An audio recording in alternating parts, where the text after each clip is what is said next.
ALTBAYS.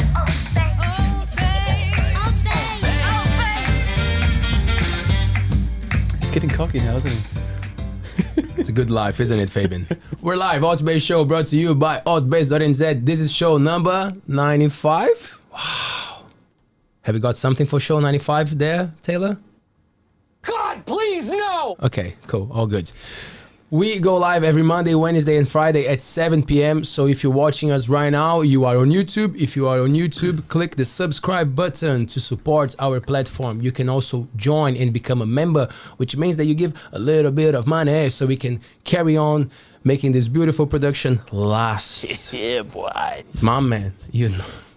Fabian's like, what's happening? We got some new sounds, as you can see. We've been working on some new things and a new backdrop that you will see soon. We have the ALTBAYS. You can stop now, thank you. We have the ALTBAYS clips as well. If you cannot put up with 1 hour, 1 hour and a half, 2 hours conversation, we break down the chats into clips, and that's our second channel, ALTBAYS clips. So check it out. And if your attention span is even smaller, follow us on TikTok or Instagram, because we put the reels there. 1 minute, 30 seconds, it doesn't matter. You can support all our social media platforms and enjoy the ALTBAYS content. It's been fun. It's been a cool journey, and it's a beautiful Monday, a little bit of sun, a little bit of rain, and I have Mr. Roberts next to me again, which is always a pleasure. How are Kia ora, you? Leo. I'm good. Yourself? I'm very well. You seem in high spirits. You talked about you got some new sound effects happening from Taylor, but I think if it ain't broke, don't fix it, and get rid of those bloody annoying things. There it is. So basically, it's going to ruin the flow. It's going to That ruin one is my good. mood. I must say, it's a good one. Oh, fuck's sake. You're just ruining my mood. Maybe I won't do this job anymore. I'm out of it. The reason why I'm in good spirits today is because, as you know, I don't drink anymore, not often. I'm not opposed to alcohol. But if I'm going to drink something, it might as well be the best drink in the world. So I'm happy tonight. What an amazing segue you just did there. Do you like gin? I love gin. I have a relationship with alcohol that I didn't start with it for a very long time. And by that, I mean, I didn't drink alcohol while I was 16. I think I've spoken on the show about how my brothers bought one of every kind of beer. And I had to try all of them until eventually I said, fine, I'll drink that one. But I believe for my 16th birthday, I played a game called Four Kings, a card game around a shared vessel. But if you break the circle by removing a card, you have to drink whatever's in your hand. And I happened to be holding at the time, it was my 18th, and I happened to be holding a small flask of gin, which I then had to chop at the table. I had a very early night, and all the guests had to be hurried away while I was comatose. But I've always liked gin, selfish choice, and I grew to love it. And in Rarotonga, I lived there, I learned to drink it with water just to get the actual taste of the gin away from the fizzing bubbly sugars, which I'm participating in tonight. That's what I'm doing. So let's do this. Yeah, so clink. And bring Mr. Paul to the table. Howdy, Paul. Can we Welcome. cheer with water? Can we do that? Cheers. Yep. This is not gin. This is not gin. Now, Paul is drinking water. Yeah, and this is the Awildian is what we're going to go with tonight. Awildian. With the beautiful bottle it is. Oh, stunning. Beautiful glasswork. My camera, Taylor. Look at this. Good job with the bottle. Good job with the product. Good sized cork too. And it's a firm fit, so you're not going to spill it. It's also got a big flag on it saying world's best gin. So maybe I want to jump in there. Who are you over there? And are you a part of this gin business? Yeah, I'm Paul, and I'm the founder or the co-founder of the Coromandel Distilling Company. And yeah, that was founded in 2017 and managed to open its doors to the public 2.5 years ago out of Thames. Gee, so during the lockdown period? Yeah, shortly before. Shortly before. Yeah. Well done. Yeah, it was pretty good timing, really. Yeah. Well, You had time to experiment at home. Yeah, and I think that's not to be underestimated, I think, in the success story of the product, because when you open the doors of a business and you immediately have overheads and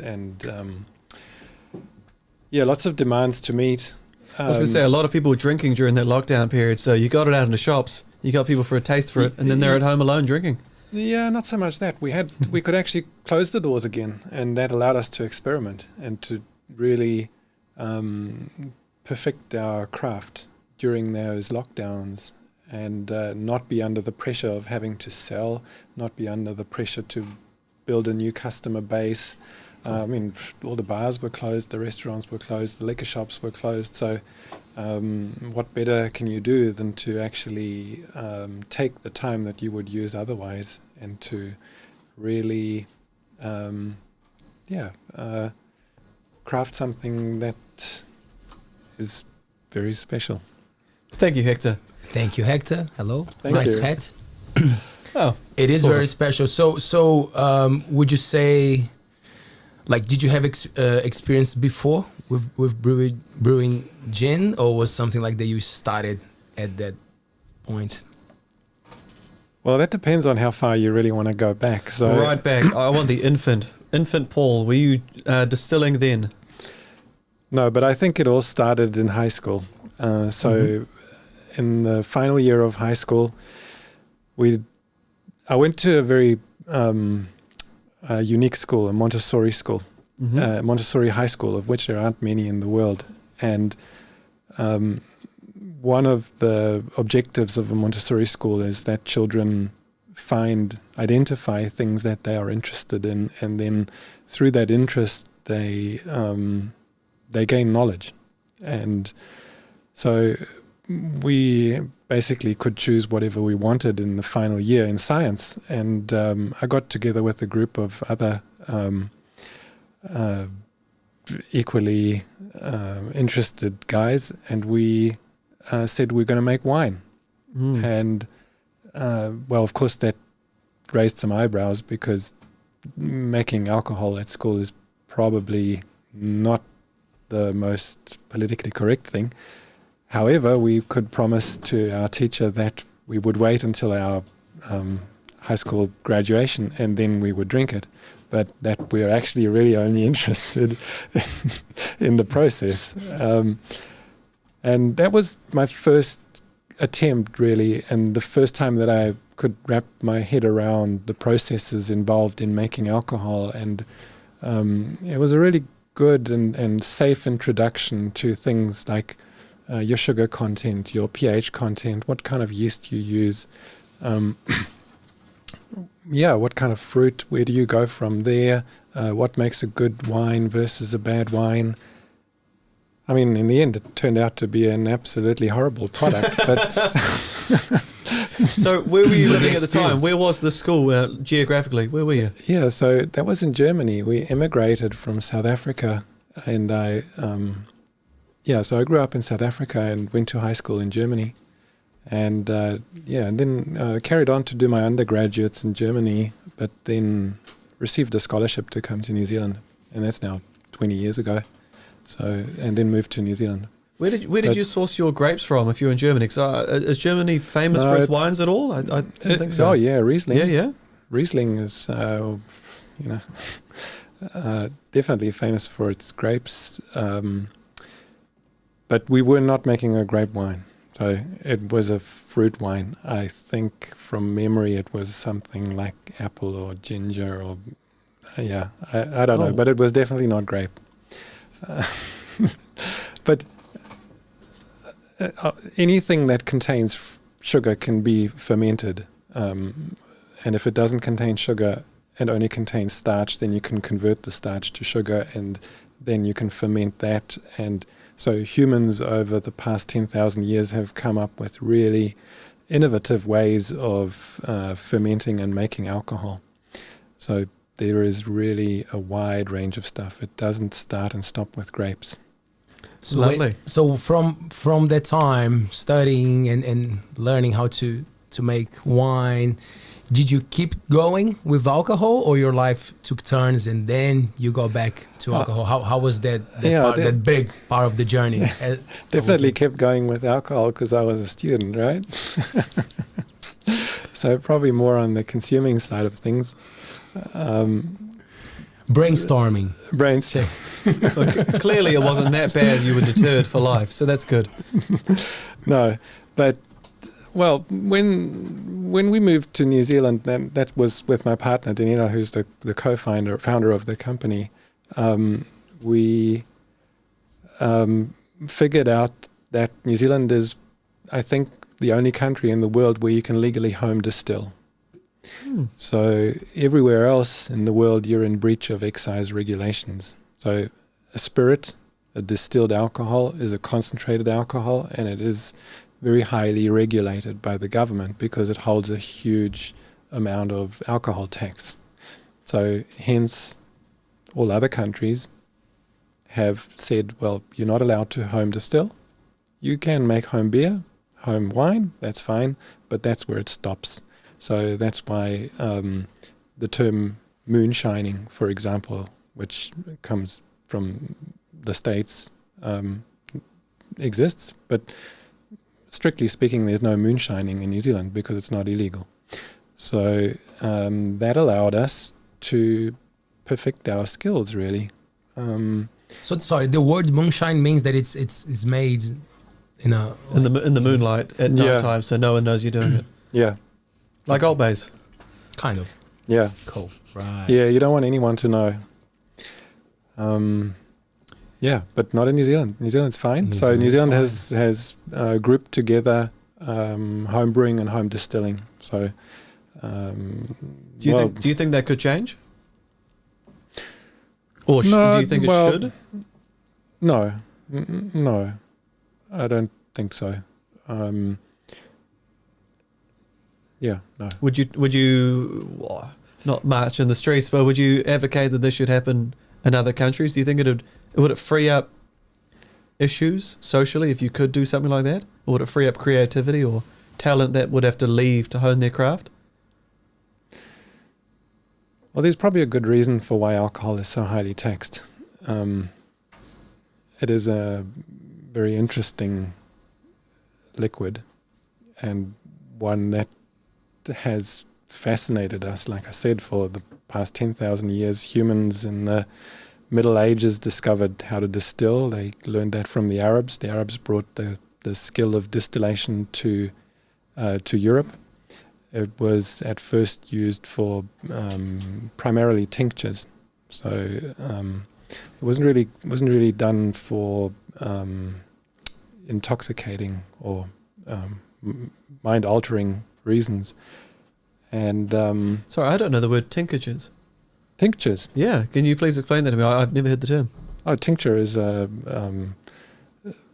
alcohol with distilled or well, no, the other way around. It's plant material that is preserved with alcohol, which then gets used for ailments. Okay, so medicinal use. Yeah. Oh, Yeah. cool. Good to know. Right. Any particular herbs shine out in history of being the ones that were best suited to that type of practice? Just to throw your medieval knowledge on the table. Well, the list is very long. So most European herbs have some medicinal property of some sort. So humans were extremely creative in finding ways, and these kind of herbs still get used today. So whether it's chamomile or sage or juniper. I mean, let's go straight there. So So from what you're telling us, you really got into the nature and the science part of the elements that you were exploring. Oh, right? definitely, yeah. I mean, this is such a rich and fascinating history of it, and I always maintain it's not about the alcohol. It's about perfecting a process in which alcohol is part, and alcohol is this fantastic substance that manages to capture flavors and aromas in a way that no other substance can. And and that's and it also has this preserving property. So basically, a spirit is locked in time. So you can open a spirit bottle that has been kept away from light, that is ancient, and it will still hold that aroma of what it captured when it was distilled. What happens? What is the process when the light hits that it ruins it? So all natural products are degraded by UV light. So that's just a degradation that happens, and so that's why it's always best to keep natural products away from sunlight. Right, that's good. Yeah. It's beautiful. Yeah, it's great. So you told us before the show that you actually worked as project. What was the name again? Science. Oh, I lost it. My bad. No, that's all good. So when Daniela and I moved to New Zealand, we worked in conservation. So we worked for the That's right. conservation department for DOC, and that's ultimately what brought us to the Coromandel area. So it all started on Stewart Island, actually. So Rakiura National Park, then I applied for a job here on the Coromandel. Was it the sandflies that made you want to leave? No, well, the sandflies are bad. They're right. they get any view you have is hazed with them. Yeah, they would be reason enough to leave, I would think, but no, it was more. We both love cities as well, and we love urban life, and we also really love conservation, and we love wilderness. But the two, they it's nice when they are closer together, if that makes sense. So, when you go through university training and all that, you obviously live in cities. And so we had lived in cities for most of our lives, and things that like nightlife and things like culture and Festivals, museums and yeah. festivals and restaurants and bars and all those kind of things that are super exciting. We felt that we were unable to leave them out of our lives for good, and yet we were drawn to doing conservation work and being in the wilderness. And so we had this conundrum. So, and then this job in Thames came up, and we had a good look at it on the map, and found, well, it's only 1.5 hours from Auckland, which is pretty good. And there's also some real nice wildlife, and there are some amazing beaches. So it ticked a lot less of sandflies. less sandflies. So it ticked a lot of boxes, and it turned out to be quite an exciting place to move to. And yeah. So had you not travelled through the Coromandel before No. this opportunity? No. Oh, wonderful. Good on you. Part of your project, big part of your product is water. Yes. It's good water, Yes. finding that source. And Yeah. how was that journey of working with conservation, being so close to the people who are looking after it, but also understanding how much damage is caused by humans and big populations having to use that? So how was your journey, first working with it and then transferring those skills to actually find the right water and the sources for the product? Yeah, so obviously water is really important for a spirit, because it the mineral content of the water has to be the right one. If it is wrong, then it's going to ruin your spirit, and then you have processes that happen in the spirit which make it, for one, not taste good, but also there are aesthetic issues that can arise with using the wrong water. Can you go into that? So what are the minerals? So it's not just H2O, there are other things going through there. So what's the right mix of minerals that you'd be looking for? Yeah, so you basically want pretty low iron and pretty low calcium connections in the water. And then you, of course, don't want anything added to it through human hands. And but you can have super natural water which has really high iron content. That would not be good to use in a spirit, but it would still be really good water. Or the place where we lived in Germany had extremely high calcium. So even so high that once a week you had to descale your kettle because it would just build up around the element. So obviously also really bad for using a still, because a still, uses a lot of water, and then you have these build-ups. You have to clean it out, yeah. Yeah. So, yeah, but of course the preservation of water and the looking after the environment is still something that sits with us quite strongly, and that we, we thought about when we start a business, how can we minimize the footprint that comes with every business? Because unfortunately, at least I don't think so, there is no sustainable business. So what can we do to reduce the environmental footprint that inevitably we have? And so that's when we decided to join a group called 1% for the Planet. And that's a group that donates 1% of its overall revenue every year to environmental causes. And so while 1% doesn't sound very much at first, it actually does build up quite a bit.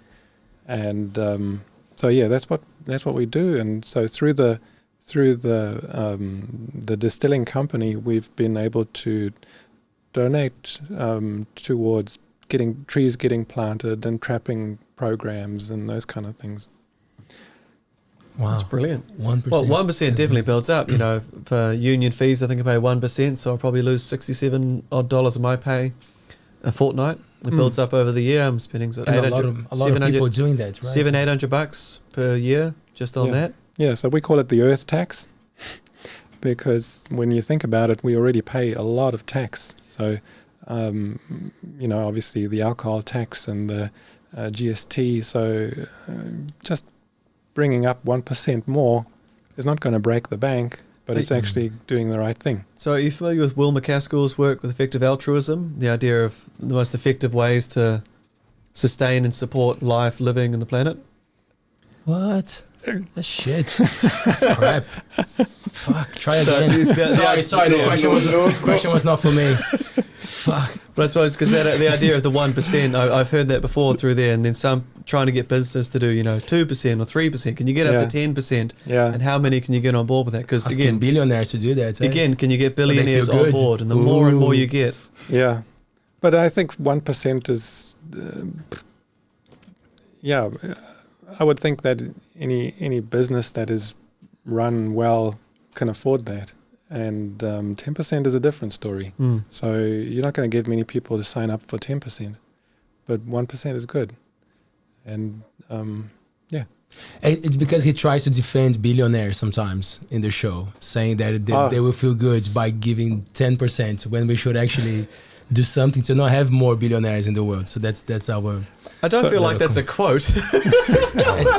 It's something like that. Yeah, that's the straw man. Thank you for that. I'll just like burn. Let me burn. I'm joking. You can say your version of the thing. No, that's cool. I 1% is brilliant. I like the idea that if everyone did 1%, it's such a meaningless number to a single person. Yeah. But a collective, you've got several 100% when you scale up the numbers. Exactly. When you guys are doing the conservation projects, do you get close to businesses and industries that end up causing more damage to the environment, and then you have to talk to them and explain, like, because they're usually pretty powerful industries, untouchables, and then it feels like they put people doing like voluntary work, like it's actually, it doesn't feel like it's empowering those people because they're so big, Yeah. Well, it doesn't, I mean, obviously we source a lot of components to ultimately putting the gin in the bottle. So when we see that there is a practice that we disagree with, then we try to change that. So to give you an example, the bottle that is standing there has a stopper on it, which is made of composite plastic. So it's not a good stopper, and we are not happy with it. So we approached the manufacturer and we said, hey, what can we do about this? Because this is not a good product in our mind. And they said, well, there's not really much we can do about it. That's just how it is, and that's the standard stopper. If you wanted to have a stopper made specifically for your purposes, then you would have to have a minimum order quantity of something like 500,000, and so then that's crazy. So, but we didn't leave it at that. We kept investigating and we kept approaching companies that make stoppers, and so we've now identified a stopper manufacturer in Portugal, who, as of next year, will supply us with a carbon neutral natural stopper. Oh yeah. And so, these things are important for us, but they also, frustratingly, they take time because you have to start somewhere. So when you launch a brand, of course you want it to be. It's like a baby, maybe. Yeah. First, when you watch people who have a newborn, they try to do everything right, and they get the best nappies, and they get the best, bedding and all that. But it's with a brand, it's not that easy. You try to do that, and you aim for that, but sometimes you have to make compromises, and you have to first let things develop, and you have to also generate a certain revenue in order that you can have the confidence to place an order for a higher volumes and those kind of things. Yeah. We were talking about the water that we're drinking here in the studio before, and the thing with the we try our best, man. The gin is pretty good, guys. I can't talk much about the water that comes from the tap, but the gin is just amazing. The gin is really good. The gin is amazing. It's very smooth. We're gonna get there, but what's the deal with? Well, not asking as like an expert, someone who can give us like, but I know that you know more than us, probably. Like, what are the things that they add to our water, the ones that we drink from the tap in New Zealand? Because, for example, in Brazil, you cannot drink water from the tap. Yeah. Like, you could, but they wouldn't recommend. So many countries, they say, just don't. And from what you know, because you've been studying this, what do we get in the water here that it's added? Yeah, so, I mean, I can't really speak on behalf of local council. Go on, give it a go. Give it a go. But the way I see it, it's fantastic when you are able to drink water from the tap. Yes. I mean, that's great, because in my personal value system, water is something that belongs to everyone, and that's how it should be.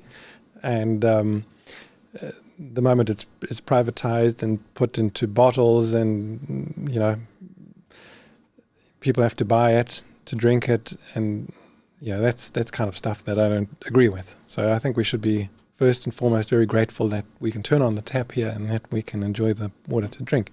But unfortunately, also what we all notice is that when we drink it from the tap, it has this horrible chlorine taste. And unfortunately, that's something that can be filtered out easily. So I would encourage all those who are hooked up to town water to just invest in a water filter, and that does the trick. And for those who get the water from the stream, they're lucky. Maybe you also need a filter as well, if there's little bugs and plants running through. I think it depends on which stream you draw it from. Yeah, and who your neighbors are, and how many cattle. We were talking about the beautiful label, World's Best Classic Gin. So this is a prize that came for you guys this year, 2022. Yeah, congratulations! Thank you. Yeah, that was a huge. It's quite a success story, really. So we submitted 2 of our gins to the World Gin Awards. So the World Gin Awards get held annually in the UK, and it's obviously a big thing in the gin world, kind of like the Gin Olympics, if you like. And we just gave it a good shot, to be honest, without knowing what's going to come. And so, sorry, Paul, you've just stumped me. I am picturing the Gin Olympics, all the Olympians on all the different types of gin trying to compete in their fields. It was good. Sorry, I just love to see that. How is the process? Like, how do they choose? Yeah, I'll give you my understanding of it. So I cannot. Like, there might be micro processes within the bigger process that I'm not aware of, but the way I understand it is they invite submissions from around the world, and these submissions get blind tasted by gin experts. And so they don't know what they are tasting. They have certain criteria, so it's fairly easy to identify a good gin. It's a bit more difficult to identify an outstanding gin. And then again, it's easy to identify a mind-blowing gin within the outstanding category because it has a spark within the outstanding. And so we submitted both the Mānuka gin and our Coromandel dry gin. Did you have to pay to submit? Was there a, Yes. a submission fee? So Yes. that helps the Yes. competition run. Okay. Yes. So yeah, those two gins, which have kind of become our flagship gins, and we kind of almost forgot about it because there's quite a lag time between submission. You're sending something to the UK and it goes through the processes and so on. So and then we received the first notification was that both gins had been awarded New Zealand's best. So the classic gin was awarded New Zealand's best classic gin, and the Mānuka gin was awarded New Zealand's best mature gin. And that was obviously, pretty It's fantastic. big news for us, and we were, pretty excited about it.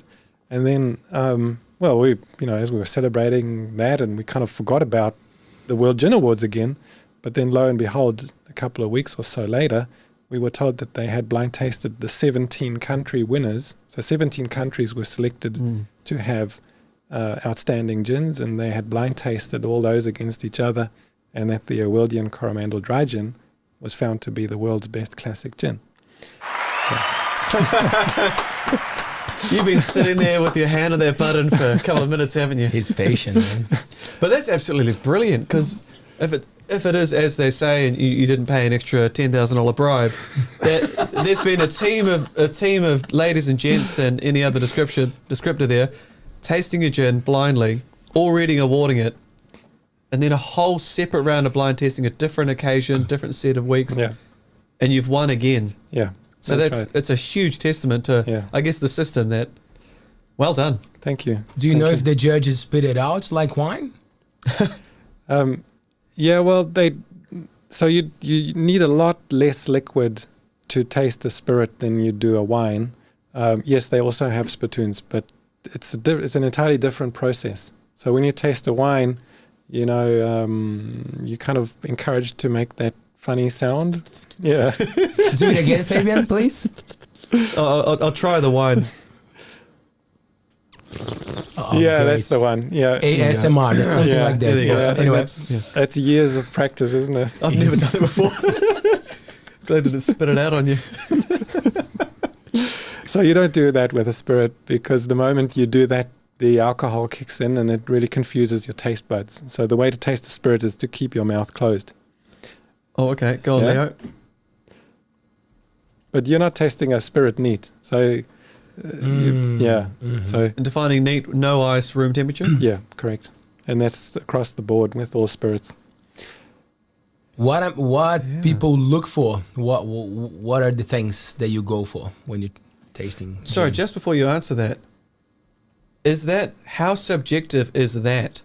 So how uniform are the descriptors of, if you said it was bitter or if you said it was sweet, how subjective is even that before you get, do you need a large number, like a huge, to really get a proper answer to that question? Yeah. Well, there's guaranteed to be some subjectivity in any judging process, which is why a judging panel, as the name says, is made up of a panel. So you don't rely on a single judge to make a final call.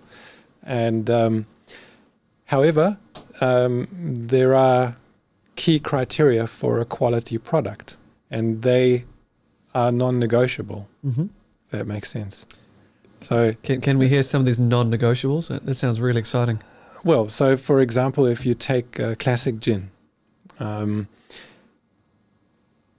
you need to have juniper as the key defining element in the overall flavor profile. Then there needs to be a sequence within the tasting. So it needs to be followed by coriander, because juniper alone by itself, The seed. the seed. Not a coriander guy. That's what he's saying. Yeah, but you guys in Brazil like cilantro, but Yeah, in New man. Zealand they don't like cilantro because they think it tastes like the stink bug. That's right. Yes. But it's the seeds. We're talking about the seed. Yeah, Coriander seed. absolutely. Coriander seed. So the coriander seed introduces a lemony flavor to the gin. And so the sequence then from the citrus flavors needs to go over into a peppery flavor. And then you need to have a surprise element after that. So it's a little bit like a book. It's got a beginning, it's got a middle, and it's got an end. And so if that sequence is not met, it's not a good gin, right? Is that sequence all undertaken in the first 2-3 seconds of the closed mouth from the first and only sip? Well, that depends on whether you enjoyed it. You go. Hey, I make the stuff. I don't judge it. But of course, as the maker, I need to understand how it is going to be judged. Yeah, it's like when you're a sprinter, you need to know how to run. How your running is going to be judged. Otherwise, you might go backwards. Your costume, all of it, the fit. So what's up with the juniper berries that make it so special for gin? Like what's the thing? Well, then you have to go back into history again. Yes, please. Yeah. So are you guys history geeks? Fabian is more than me, but I appreciate learning. I think here on the show we are geeks for anything that other geeks are into. So if you are passionate about something, there's nothing more attractive and engaging than someone who really cares about something. Yeah. So please take us into this journey. Well, the juniper is important because it goes back to the origin story of gin, which we have the Dutch to thank for, and not necessarily, well, of course also the British, but the Dutch, before the British cottoned onto it, were and continue to be making what they call Jenever. So that is a juniper-based spirit. But that's kind of where it ends with the Jenever. You know, there are exciting things that are done with it. It's matured in wood. It can be. But it was really thanks to the British who took it to the next level because they had the colonies. So they had access to all those fine spices and they perfected it and they took it to the next level. But there were also some rough times within gin. So this ultra-premiumization of gin is a very recent phenomenon that really only goes back for the past maybe 20 years.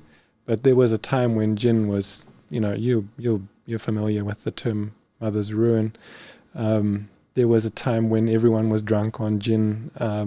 There were very crude ways of making gin. So that's why the British government stepped in and it put up rules. So, for example, you're not allowed to call a gin if it is below 38% alcohol.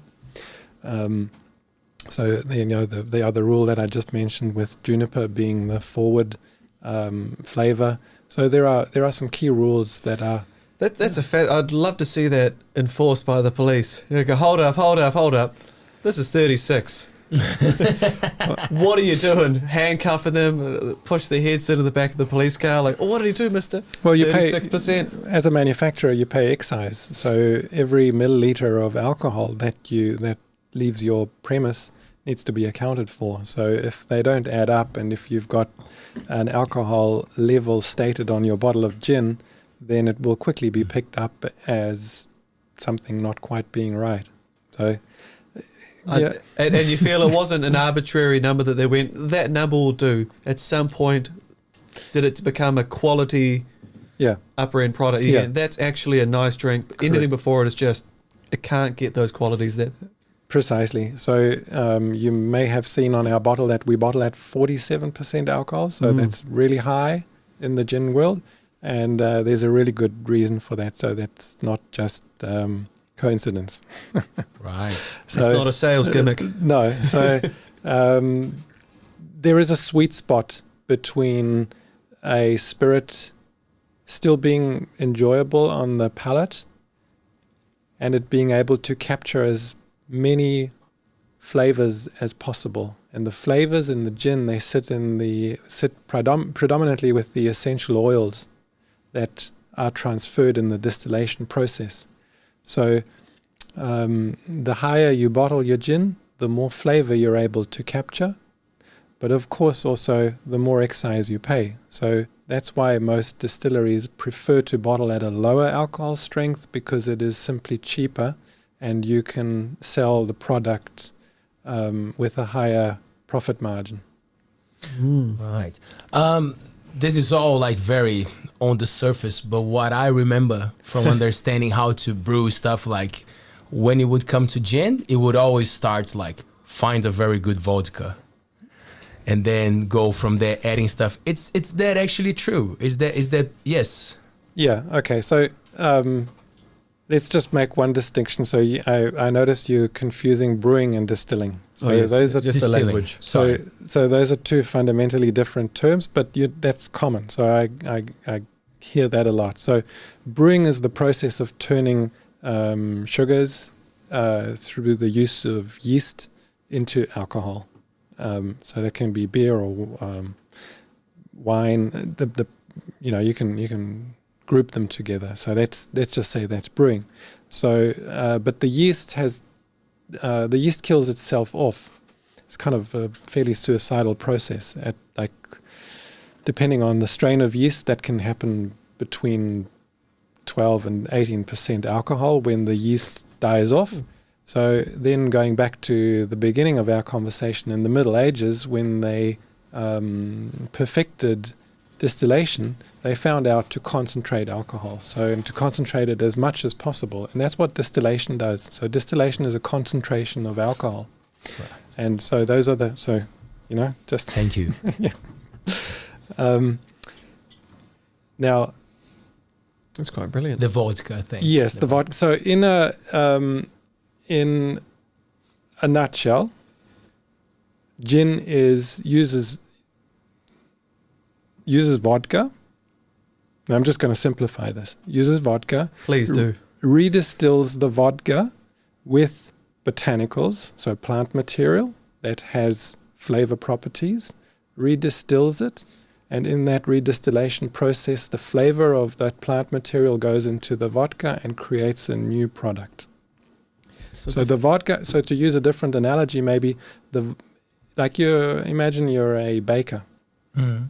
So the vodka, or your base spirit, if you like, is your flour.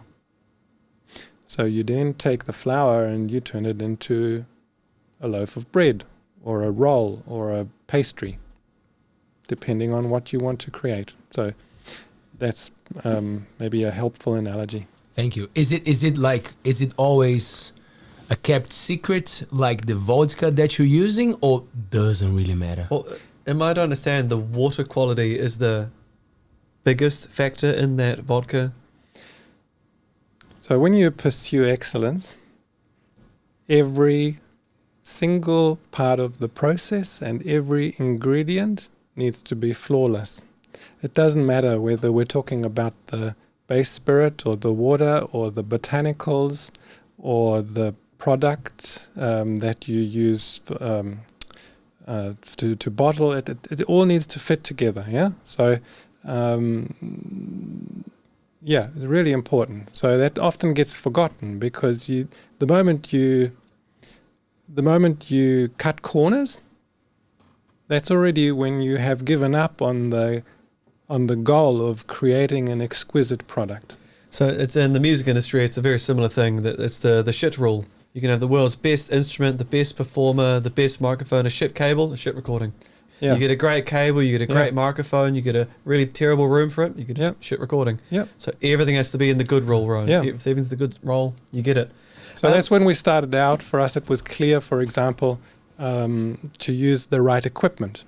So there are 3 still makers in the world that you will find their stills in the best distilleries. No matter if you go to New York or you go to Berlin or to Thames, you will find one of those. Yeah.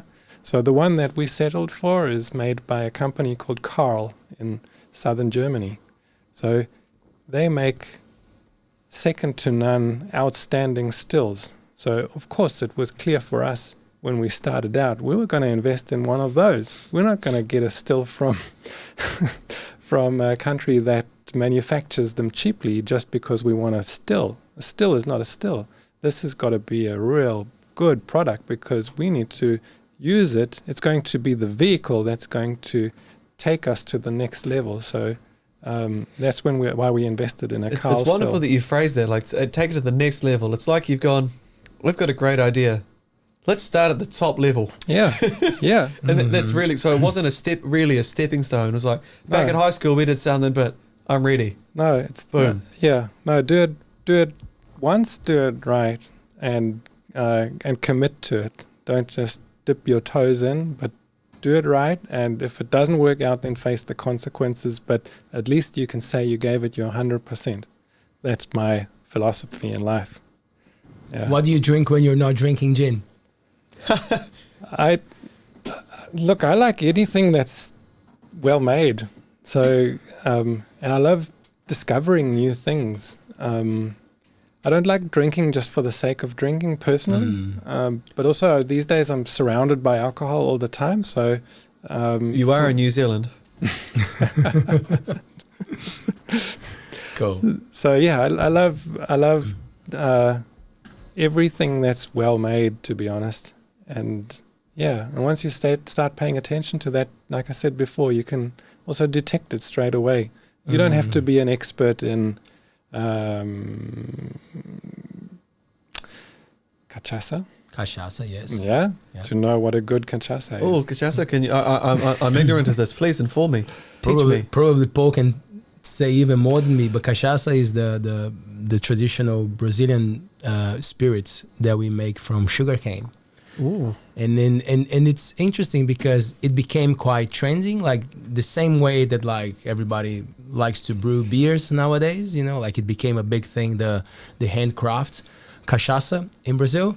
But like obviously on the other side of the spectrum is the cheap alcohol, is the one that keeps the population controlled, you know, like because it's very cheap. When I say cheap, like you might get a bottle for, I don't know, like $1, $1 New Zealand dollar, and it's a 40% alcohol, strong as, and people are drinking like at 9 a.m. So it really dumbs down the population, unfortunately. But again, it's always the both sides of the story. People pay a lot of money for very good cachaça. I think that the local liquor shops around here, they have one that is actually a pretty decent one for maybe like 75 New Zealand dollars or so. I've got to get it on the show. It'd be fascinating. It's nice, yeah. And with that, we do the caipirinha, which most people know, the Brazilian traditional drink, which is lime, the green lime.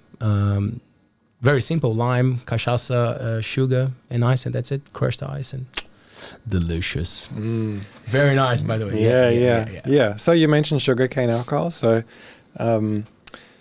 we use a sugarcane alcohol for our gin. And so that, again, is for a really good reason. And we bring in this sugarcane alcohol from very far away. And Egypt. No. Ah, damn. No. Brazil. No. But it's a really important part of the puzzle. And so when you taste our gin neat, you will find that it has a sweetness on the palate. And so for us, you have to try it neat. And then, so going back to the rules of gin, so classic gin, you may not sweeten. So that's part of the rule. Yeah, because sweetening is often used to mask what's might be wrong. Huh? So the question for us was, how can we introduce a sweetness to a classic gin? And are we able to solve this problem? And the answer was yes. So what we use, you used the term vodka before, so it's not quite, it's just for understanding. It's not quite correct. So what we use, I would more describe as a white rum. Yeah. Mm-hmm. So it has a sweetness to it, and then on top of that, we use ingredients that carry sweetness. So in that long list of botanicals that we use, for example, we use blueberry, and we use hibiscus. Oh, beautiful. Yeah, and we use licorice. And so they bring a sweetness to the gin. That's a generous pour. It's a gin. Yeah, I'm going to sit here and I poured it and I thought, oh, it's not enough. And then I realized that exponentially goes from very narrow to quite broad. Yeah, there you go. There you go. And is there any particular pomp on the, where you sit there, do the swirl and go, oh, its lines are falling at a certain speed? Is there a visual art form to this? Yeah, usually don't swirl spirit. So but straight. Having said that, it's still, I find it quite fascinating how the essential oils coat the glass from the inside. So they kind of already give you an interesting indication into the product, and but then, without wanting to sound like a snob, which I'm not, I am definitely not, but the choice of glass when tasting a spirit neat is probably not benign. Go on, ALTBAYS. Invest. Do more research before the show, you mean? So probably the most common glass known is the grappa glass. So it has like it's a smaller glass, and it has a kind of a belly, and then it goes together again, and then it widens. A tulip style? Yeah, that's exactly. You mentioned something, Paul. You said, that you don't drink as much. You keep it now. You work. You surrounded by it. But like I believe you mean you don't go to a bar just to sit down and drink, or you buy a box and keep it under the table and keep drinking.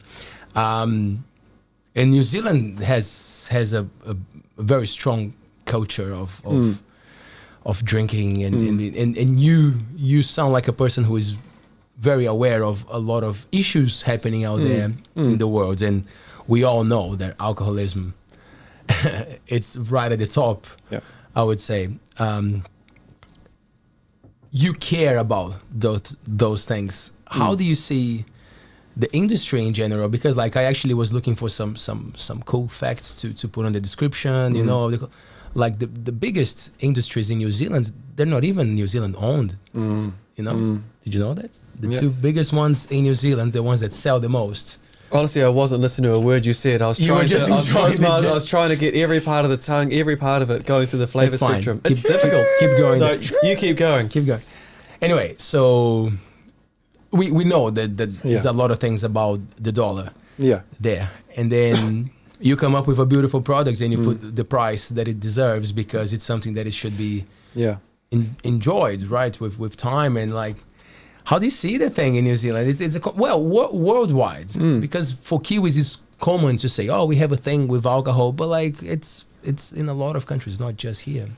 Yes, no, it's a very powerful drug for sure. But at the same time, it's also something that has been with us humans for a very long time. So as humans, we've actually evolved alongside alcohol. So we have the ability to digest alcohol, which no other mammal does.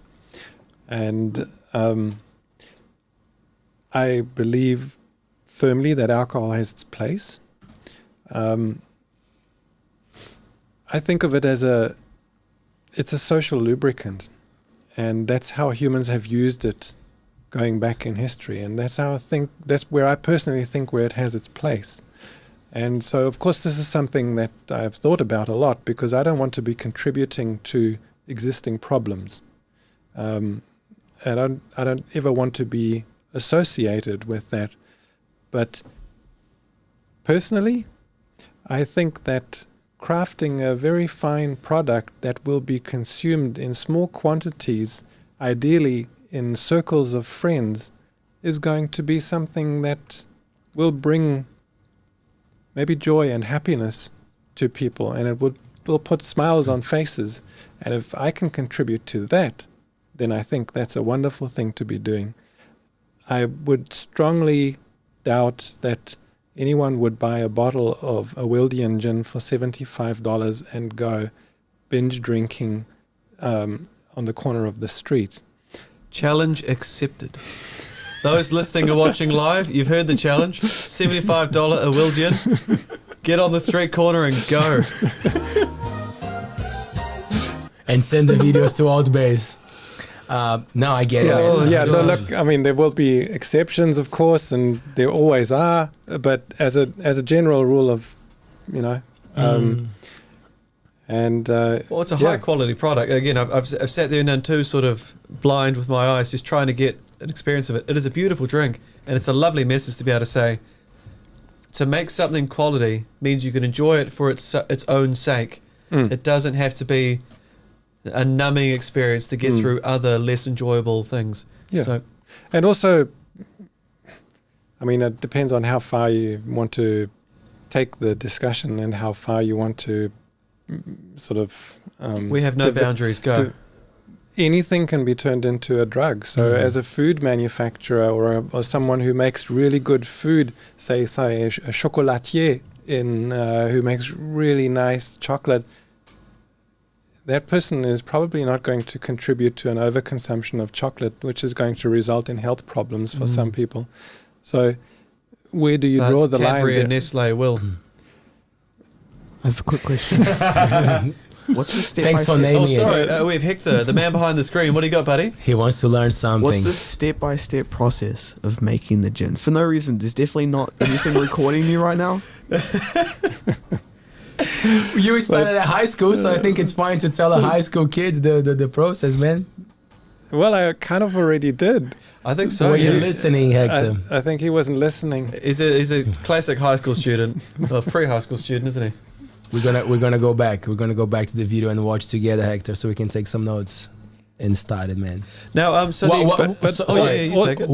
Just briefly. Yep. So again, it's not about the alcohol in the product. So I mentioned that briefly before. It's the alcohol is the vehicle that captures the flavor, and yes, it is an alcoholic beverage, and importantly so. But the focus is not the alcohol. The focus is on the flavor, and I think that's an important realization to make. And so also in our approach, it's not about maximizing alcohol. So the question that was just raised before, how do you actually make it? So if we wanted to make more alcohol in a single batch distillation, we could easily do that, but we choose not to. So a distillation is broken up into the heads and the hearts and the tails. So in essence, the more of the heads, so the beginning, and the more of the tails you include in the heart, the more output you have and the more you can sell.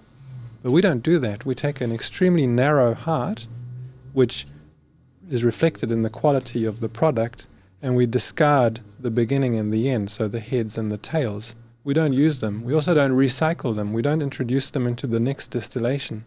So we throw them out. So that's, maybe also to emphasize this point further of it's not about milking alcohol out of the distillation process. It's about capturing what can be achieved in the use of alcohol in a distillation to make an outstanding gin. Going back to what we were saying just before the question, and I agree with you 100% with how anything can... I knew you would. Thank you. Oh, man, 100%. I like to bring that up, all the time, because we're driven by a few drugs, they are essential parts of our day, and we cannot even explain why. You start a day with a coffee. Yeah. Why? Yeah. I needed that sugary thing. Like, why? Well, if you start your day with a gin, your employers, your colleagues look at you differently than a coffee. Well, but that's the thing. If you don't tell anyone, and you show up and you do your thing, who will know? I'm not defending. I'm just saying, it's easy for people to judge an action when there's a consequence. But people have very different habits, and that's why I love citing Carl Hart, that neuroscientist that wrote the book a drug use for grown-ups. He's like, we should be knowledgeable enough and aware of everything that is going on out there to make our own choices. Not saying that everything should be there at the table, but once you understand the power of something, it's like drinking a little bit of gin, I would not go to the pub and ask for a gin and tonic because I just cannot put up with that anymore. But sipping a nice drink next to my dear friend Fabian and with the guy who made the most beautiful gin in the world. The world. Right? Classic gin. It's a pleasure, so I'm enjoying bringing those memories back of how cool alcohol is, because I understand. I worked with it for years and I know the power, but it's sad how sometimes society gets it twisted, or people who are selling it in very large scales try to make it a bad thing out of it. That's good. Is it good? Can I ask you guys a question? Yeah. Because this is something relevant in New Zealand that is happening now. There's a few politicians trying to push legislation for sports not being sponsored by alcoholic drinks anymore. What do you guys think? Paul first. because I know Fabian. He's already laughing. I would jump on the bandwagon and say intention is the first thing. What is the intention of this change? Is it because they can demonstrate the ill effects of people at games? Are they demonstrating that it is taking away from the event? Is it simply that they want to get rid of that as being a public right, that you can go somewhere, be surrounded by advertisements throwing it at you that make you want to purchase something? Is that the intention behind it, or is it simply... Is there another agenda? I don't know. I think intention to actions is always really important to consider whenever there's a change. If it has a good intention that can be demonstrated, can be evaluated by the public, that can be explained to the public, then surely we would get on board with it. Is that a fairly neutral place to go? That's a very optimistic view. Yeah, and too neutral, by the way. I expected more from you, but it's okay. But it's all right. Bye, Hector. Thank you so much. You're a lovely man. Bye. Do you want to hear my... Oh, yeah, get in there. I can't wait. Yes, please. Okay, I think it's highly problematic when we try to remove all influences from people. So what kind of a society are we going to live in? Do if we sterilize everything and pre-digest and try to keep all potential harm from all people at all time? That's not a society that I personally want to live in. So I want to live in a society where people are educated enough to make good choices for themselves and for their fellow citizens. And I don't think that that is achieved by removing influences. And can I jump on that? Because I think having an extra 10 seconds thought from when he threw it at us, if you take it away from those public events, well, who's going to take up the advertising space? It'll be the social media apps that don't have government legislation and control. So would you rather alcohol banners being thrown at people from their devices, or would you rather be in a social place where you're with other humans interacting? Answering that, I think that if you give the opportunity for those guys to be there, it means that it's about who can pay more. You know? So like if it's a sports thing that is promoting health, I would give opportunity to other businesses maybe to try to be the sponsors for that. I'm not saying that there's a problem with the alcohol, but like, oh yeah, it's all good. But alcohol has more money. And when you have a business, usually if you want to profit for it, you're going to see who can pay more for it. So that would be my question for you. But you were going somewhere else? You were going somewhere with it? Oh, look, no, I would agree that it's highly problematic. I mean, having lived in Germany for 12, 14 years of my life, where football is a massive thing.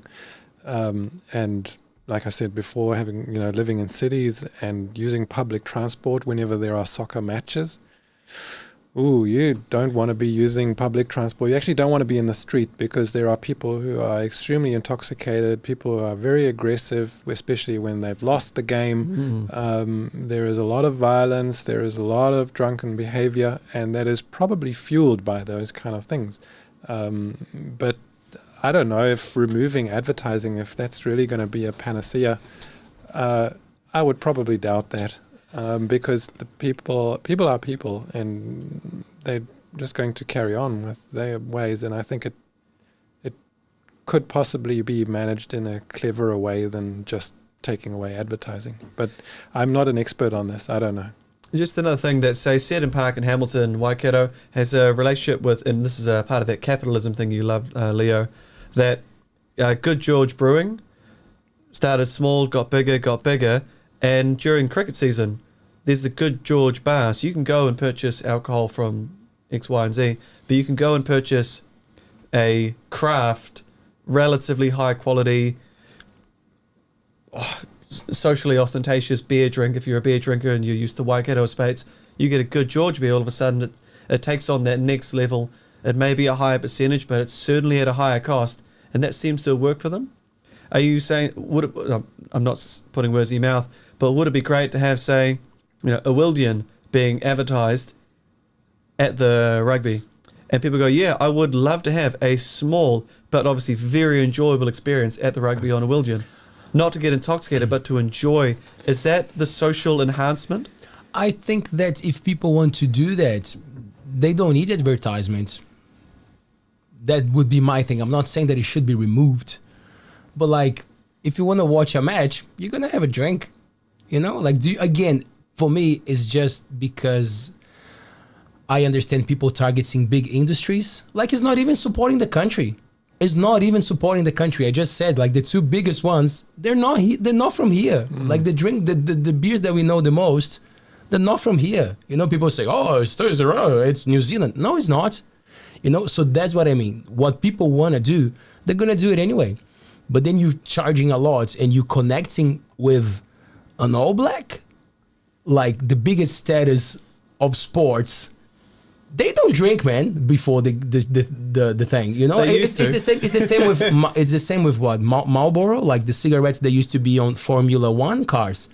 Ferrari was Marlboro all over for years.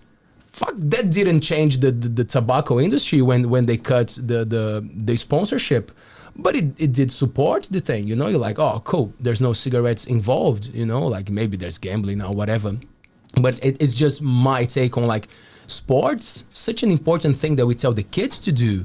You know, like, and again, I'm not saying that it shouldn't be, but like, I see it as an opportunity to promote different things.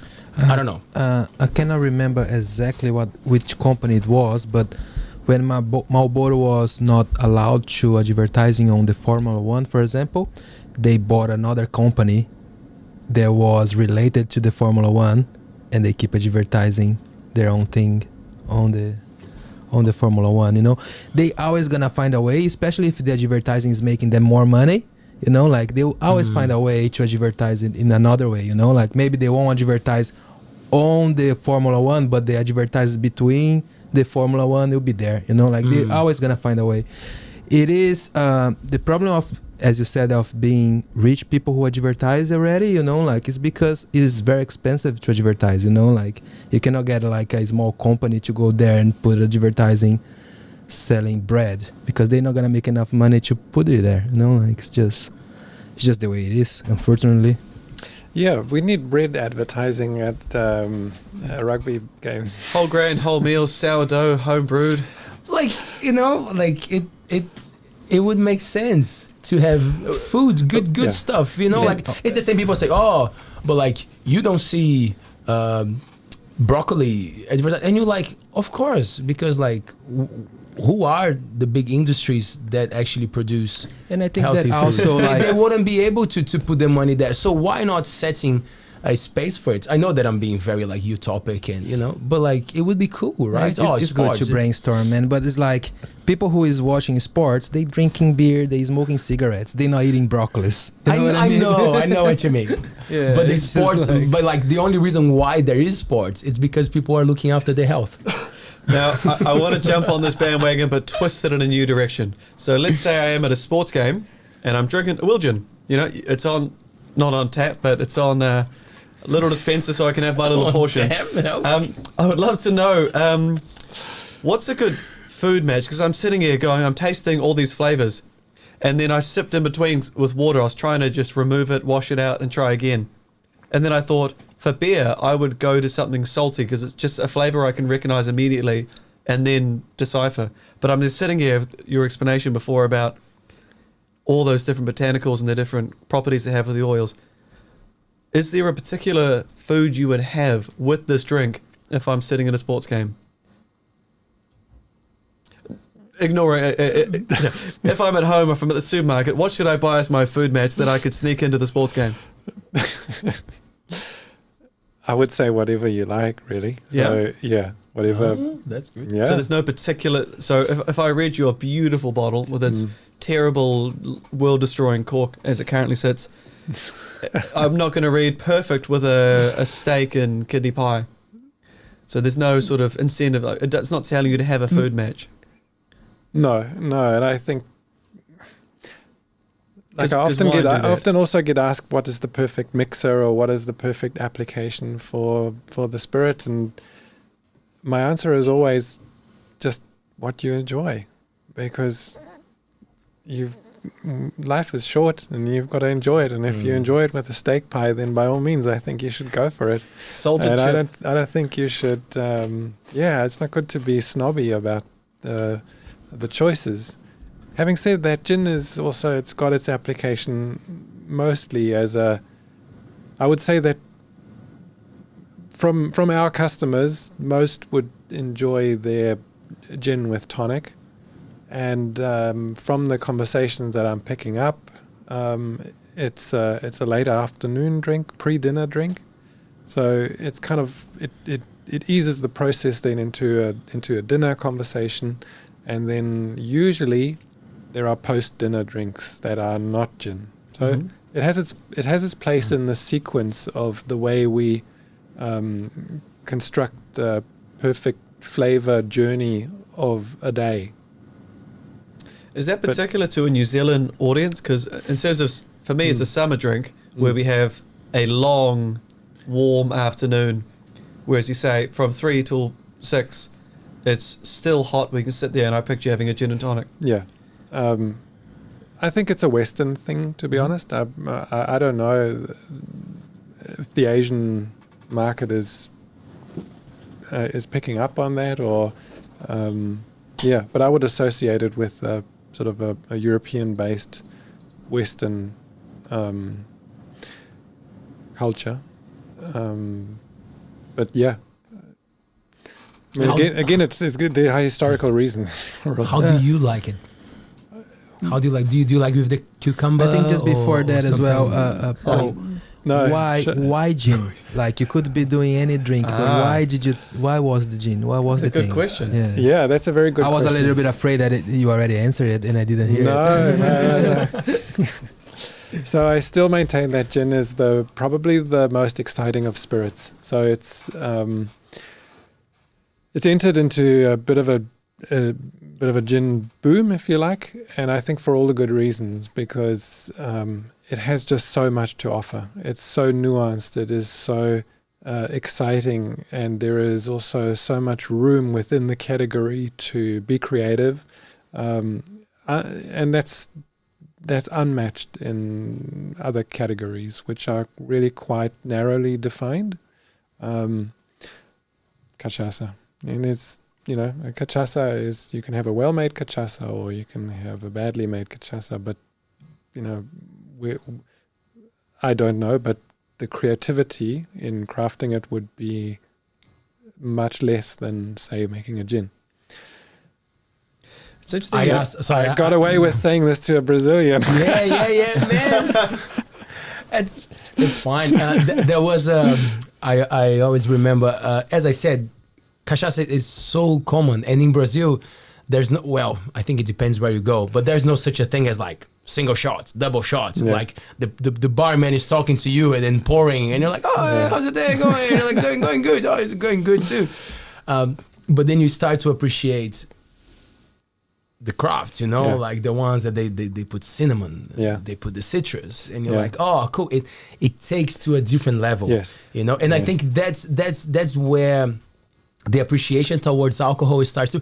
It's the same with coffee. It's the same with most things, isn't it? It's like it's passing from that level of like any coffee will do, any shitty bag will do, to I'll enjoy this now. I'll sit down with my friends. You'll spend the extra $3 to get that next market. So what people often say to me is that gin is like, what I just said, in this gin boom. And yes, it is. But at the same time, we've also, as a society, increased our expectation of what a good product is. And the coffee example is a good one. I mean, just think back 20, 30 years. It would have been a bit challenging to actually find a good coffee. Whereas now you can go even to a service station and get a decent coffee.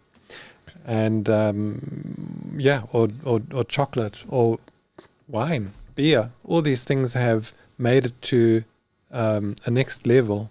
But they haven't made it to the rugby yet.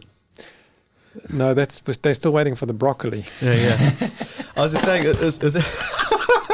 it's interesting, your description of the gin being one of the most, or having the most room for creativity and experimentation to explore ideas. Reminds me of a conversation with Adam from Blue Fridge Breweries, where he talked about the sour beer being where you can really experiment with the flavors and bringing in all kinds of different ingredients, because the neutral palate that you get from your sour beer base accommodates for a very salty type of plant matter you might have, or it might add a very tart type of fruit you might have, or combination of all these things that you could not do with an IPA or a pale ale or your standard summer lager. And that the creativity now is everyone's in the sour beer boom of the last 5 years has been because people can now be really creative and make some terrible and some great beers. Yeah. But also another good reason for why gin, to pick up on that question again, is it uses lots of different plant materials. So Daniela and I actually met in botany classes at university. So we were studying botany. So there is a love for plants that's kind of underlying this whole project, and we still have that to this very day. So being able to actually use plants, and a lot of them we forage or we grow ourselves, and it's a hugely satisfying and beautiful process to pick and to cure and to then use the plants that you have either grown or harvested. And I love that about gin. I really, really do. It's a beautiful thing. Yeah. Do you have a big garden? Yeah, too big. Too big? It demands a lot, eh? Once you It's nuts. And you kind of, you come to the end of winter and you kind of think you're on top of it. But then comes spring and it's just boom. Boom, yeah. And then you get set back so badly, and then you just don't know where you're going to find the time to get on top of all those weeds. And yeah. Just to jump on that. I do have this new technique. Well, it's not new, but I've been using it for a while. So the spent botanicals after the distillation process, we use them as mulch in our garden. So for one, it keeps the moisture in and it suppresses the weeds. So it comes out quite thick and quite dense. No, so that after the distillation, you have the your residue. Yeah, what's left in the still, and that we can filter out the coarse material. So, and that's what we use as a mulch. Oh, brilliant. Yeah. Keep the weeds away. Keep the weeds away, and also keep a the cycle better going. And also we capture, for example, the hot water that we use. So the distillation obviously uses water to cool, so we capture the hot water and then we can use it to flush the still again afterwards. So it doesn't, it has another use. So all those kind of things, we think about. Nice. So I'd love to know how big is Awildian? Is it at a stage where you can world's best? Man. It is the world's best. So how big is production? Is production growing since the awards? Is it suddenly that you can go to the bank going, look, we've obviously got a world leading product. We're worth investing in, and you're worth investing in yourselves, I guess, is the first point to say. And then is it something that you're wanting to grow New Zealand wide initially, or do you mean to go, we've got the world ticket, the next project is world, while still maintaining a level in New Zealand? In terms of your business and your success and celebrating yourselves, there you go, there's a big pizza there. How do you take it?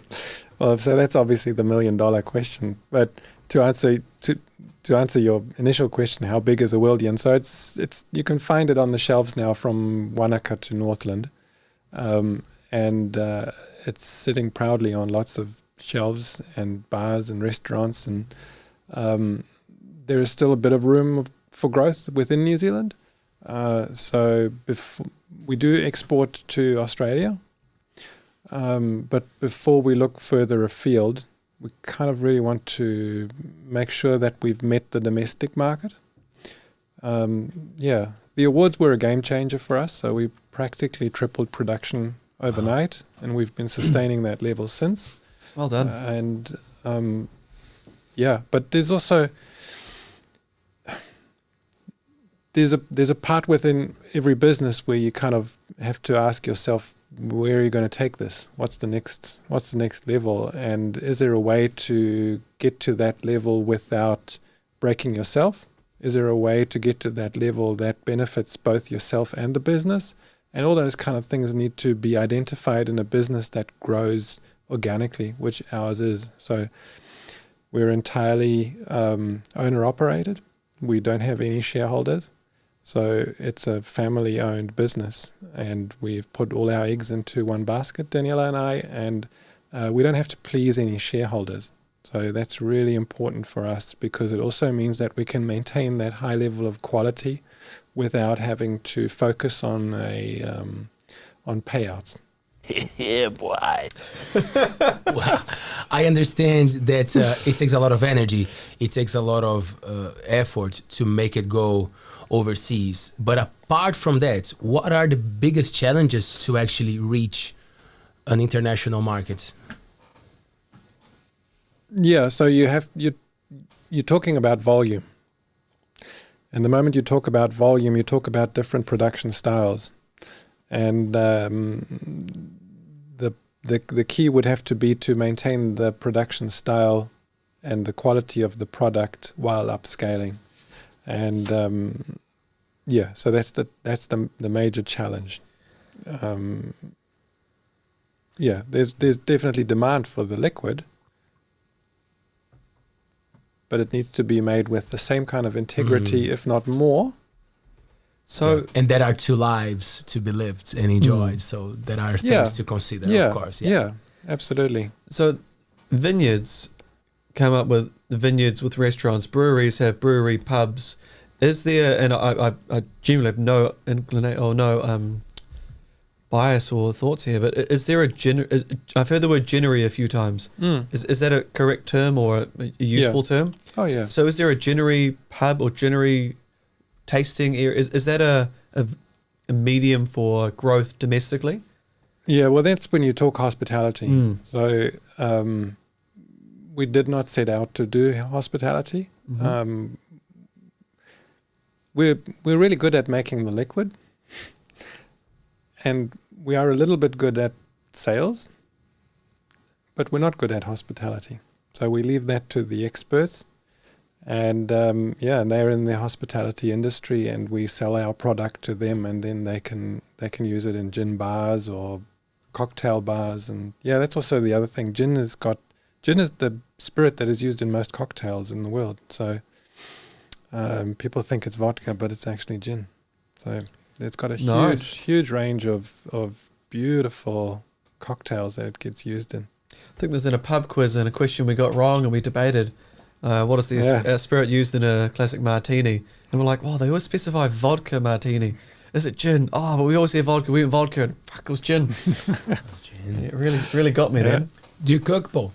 I love cooking. Yeah. Yeah, I love flavors. I love using honest ingredients that are grown with integrity, and I love organic stuff. So we try to use as much organic as we can in the distillery. But also I like to have a common sense approach. So I don't need something to be certified organic. So we get our citrus, for example, from a local citrus grower. So we use 3 different types of citrus. We use the Seville orange and the grapefruit and the Lisbon lemon. So they grow locally here, and we get them from small orchards or backyards. And they don't need to be certified organic. The grower needs to tell us, hey, this is we don't use any spray on this, and that's what we want to hear. So we don't need to, we prefer to use a common sense approach. However, when we buy something from overseas and we have the choice between organic or non-organic, then we always go for organic, because that's ultimately where our value system lies. Which are the main things you have to get in? What are that you could possibly get from New Zealand, but the quality and the abundance is there? So we get all the ingredients that we can from New Zealand, but a lot of ingredients in gin come from different climate zones. So think cinnamon. Then we import. So maybe also important to say that we're registered food importers. So we import directly. We don't rely on on botanical distributors, because we've found that the quality is not so high as when we get it directly. So, for example, Guatemalan cardamom, we bring that in directly. Or a smoked Madagascan pepper that comes from Madagascar. And so we go to extreme lengths, which comes with a bureaucratic Herculean effort to make this happen. But ultimately, like I said before, it is the sum of the quality of the ingredients that makes something that then is greater. Yeah. I've just got a quick question then, to revamp right near the beginning of the conversation to the world's number one, the world's best. In the blind tasting, are they given a description from you, or is it simply blind as in there's a liquid, or do they get an ingredients list that help explain all of that to them? No, they don't get an ingredients list. No. It's really blind. So Yeah. all that beautiful effort you go through it comes out here, Yeah. and for the experts that Yeah. really know it. Yeah. That's cool. Nice. You want to know the ingredients, eh? But it makes total sense, because the moment you don't want to be influencing anyone in a blind tasting. So the moment you give them verbal input, then that's going to influence their choice. Because we spoke before the show, just after we first got here, about the word Awildian, and it immediately evokes a foreign something, and it's always the grass is greener on the other side. You think, oh, that sounds foreign, it sounds great. The effort to get such a word here must have cost a Herculean effort, as we've discussed already. But you can sway the market, but I suppose for the judges, it's nice to know that it's unswayed. Oh, of course. And also they don't get to see the bottle. So there's always a correlation, I think, between the aesthetic quality of the packaging and the quality of the content. Aesthetic packaging. So, of course, you would influence someone who tastes something when it comes out of a beautiful packaging. So I think it's great that that's not part of the equation. So you can submit your spirit in a plastic bottle. Wow. If you wanted to. Is that recommended? I don't think it's discouraged, but I think it's great that's, it's also part of what I see also in this, the beauty in this process is that you have a micro distillery in Thames that is competing against the most established big brands, and they are tasted next to each other. Where else do you get that? Yeah? Did they, I imagine the answer is no, but would they submit these 17 countries' distilleries for you to peruse that you happen to beat at that stage? Do you get to see which titans you've overcome? Oh, wonderful. Of course. Yeah. Of course. Have you got that in a tattoo or like a picture? If it's a bad day, you just you pull the curtain and it's written on your mirror. I feel much better now, and your bad day's over. Let's go. Yeah. 17. That's. I guess there must be a huge range of countries like that you would not even. Yeah, but also, I mean, it's not to sort of maybe also. Well, I don't want to bang on our own drum for too much, but at the end of the day, we're here to talk about Awildian. So, we submitted another one that we hadn't submitted to the World Gin Awards. We submitted to the International Wine and Spirits Competition, which is the longest standing spirits awards in the world. And so we submitted that one, and lo and behold, it was the only gold medal that New Zealand received in all spirits that were submitted. So whether it's whiskey or vodka or rum. So this little distillery in Thames is You're producing doing a great job. Which one was it? Which product? That was our spice gin. Okay. Yeah. Fantastic. Yeah. New Zealand's only gold medal at the International Wine and Spirits. So do we have any drums here? No. No. Oh no. He's looking for it. He might have it somewhere. Or a yodel. Do you? I have to say, man, I had too much gin. I couldn't find it. Lost the drumsticks. Well, look, I've been drinking gin for the last 3 months now. It's just become to be a thing for me, like before I was more like whiskey kind of guy, and I'm just in love for gin. You fell in love? I fell in love, but your gin, man, you're gonna need to give me more bottles for us, mate. For those of you on the audio platforms, Off to Thames. Taylor with this lovely haircut had such a big grin on his face. Yeah, man. Damn, that was right up to his ears. And he's not lying because like he's that kind of guy. He goes through phases of drinking stuff. He doesn't drink vodka anymore. Mm-hmm. We don't want to go there in the stories of why not. But there's a gin moment. So if he's saying it's surely true. It is definitely worth, because like normally I had 7 glasses to get that drunk, and I had just 2. So not the best way to sell the gin, but it's delicious. for people who buy gin, probably it is the best way. Yeah. You might have missed 20 minutes ago when we talked about it. Thank you so much for coming and chatting with us. I guess what you're doing is also great for the area, right? Because I can see a lot of people coming to the Coromandel to visit. Is it a thing? Can you come and visit you guys and have a afternoon tasting or nights? How does it work? Yeah, so we do open tastings every Thursday, Friday, and Saturday. So open to the public, no charge. Anyone can come to the cellar door, and that's when we introduce people to our product. And yeah, ultimately we want the Coromandel to be known for Awildian, and yeah, we're on the path to achieving that. So which day can I go and try for free? Rewind. You have to do like Hector and watch the show back and listen to what he said. And you guys are all social medias, got the website as well Yeah, for people of course. to tune in? Yeah, of course. And it does have the lovely, are you 18 years or older?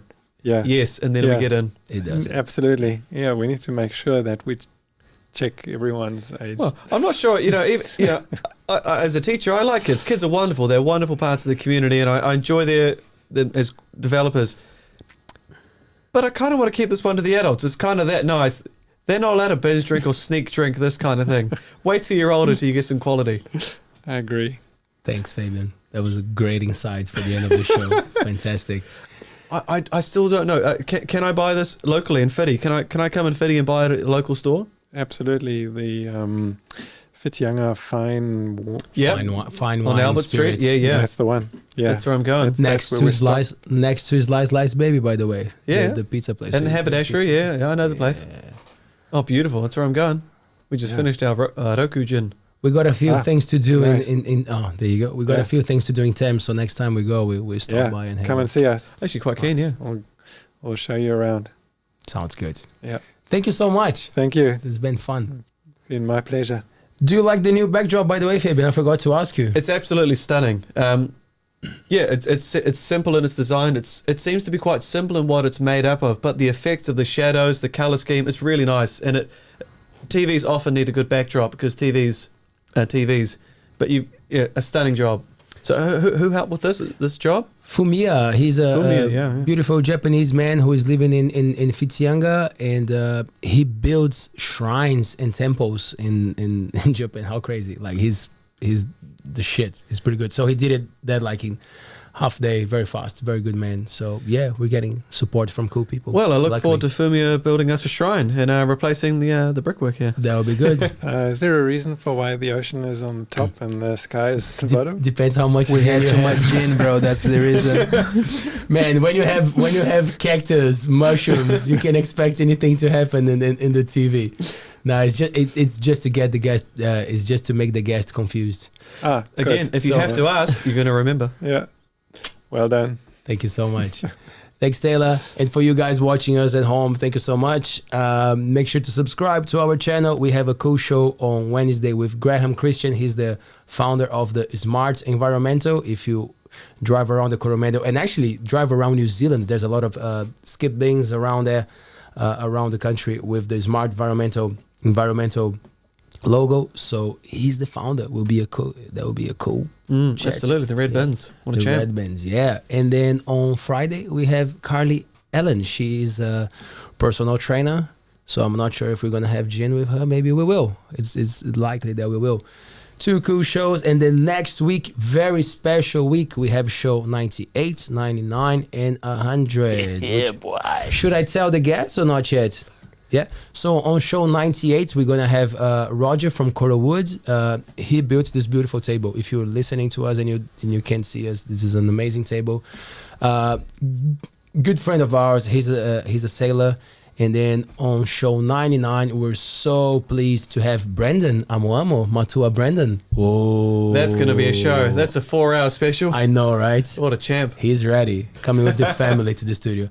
And yeah, we're going to talk about the Maori week, and we're going to talk a lot about beautiful things because he's a beautiful man. And show 100 on Friday with the whole crew. So stay tuned. It's going to be a good one. I'll see you guys on Wednesday. Peace.